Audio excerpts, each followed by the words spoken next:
आज मैं यहाँ पर प्रेमनगर में मौजूद हूँ और हमारे साथ उत्तराखंड क्रांति दल के नेता यहाँ पर जो कि काफ़ी सक्रिय हैं, काफ़ी सालों से उत्तराखंड क्रांति दल से जुड़े हुए हैं और यहाँ तक कि अगर कहा जाए कि पूरा जीवन इन्होंने उत्तराखंड क्रांति दल में लगा दिया तो कोई अतिशयोक्ति नहीं होगी।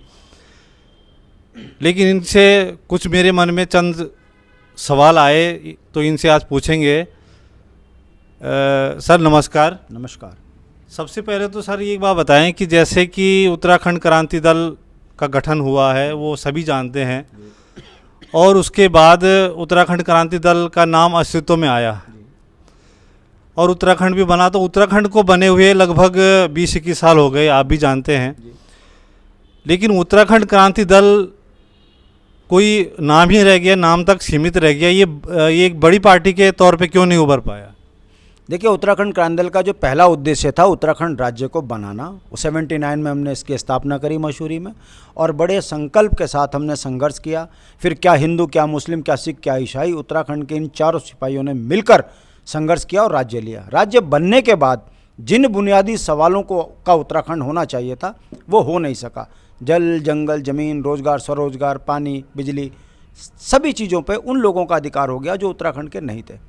हमने पहले चुनाव में जनता को अपना समझा, जनता ने राष्ट्रीय पार्टियों पर अपनी आस्था दिखाई। उसी का परिणाम है कि पहले चुनाव में कांग्रेस सत्ता में आई और सत्ता में आने के बाद जिस तरीके के घोटाले हुए वो जनता ने देखा। पटवारी भर्ती घोटाला, दवाई घोटाला, सांड घोटाला, हर उस विभाग में भर्ती में घोटाला हुआ जो उत्तराखंड की तासीर से बिल्कुल अलग था।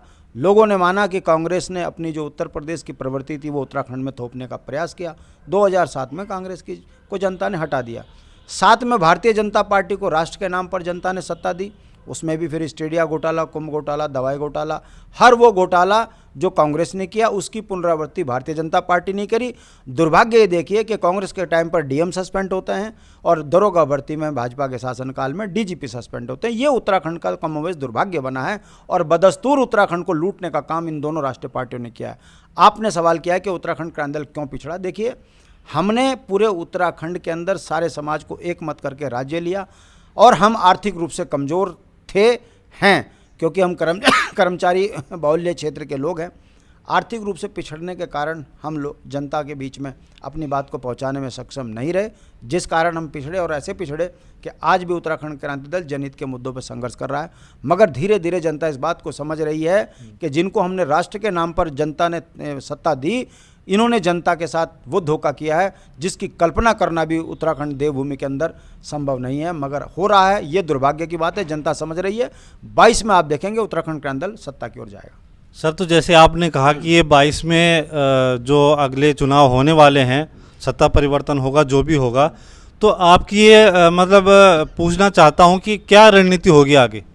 देखिए, हमारी कोई खास रणनीति नहीं है। हम क्लियर कट वो बात कहते हैं कि गुरुकुल नारसन से लेकर बद्रीनाथ तक के बीच की परिधि में रहने वाला किसी भी वर्ग धर्म का व्यक्ति होगा वो उत्तराखंडी है। उसके अधिकारों को संपन्न करने का काम यदि कोई पार्टी करेगी तो वो उत्तराखंड क्रांति दल करेगी। देखना यह है कि आने वाले समय में कैसे इस चीज़ को हम रणनीति के तहत जनता के बीच में लेके जाएंगे और चुनाव जीतेंगे। मेरा ये मानना है कि उत्तराखंड क्रांति दल की सरकार बनेगी तो राजधानी गैरसैंण तय होगा।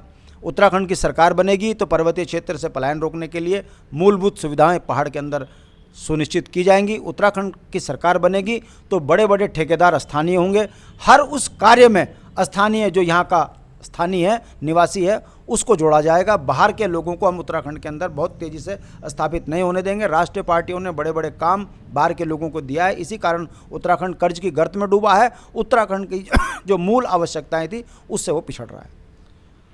तो ये थे हमारे साथ उत्तराखंड क्रांति दल के नेता श्री शांति प्रसाद भट्ट जी और आगे इन्होंने अपनी रणनीति बता दी है कि ये क्या करने वाले हैं, क्या होने वाला है। जनता के सामने ये प्रश्न रह जाएगा कि आगे क्या होता है, ये आगे वाला समय तय करेगा।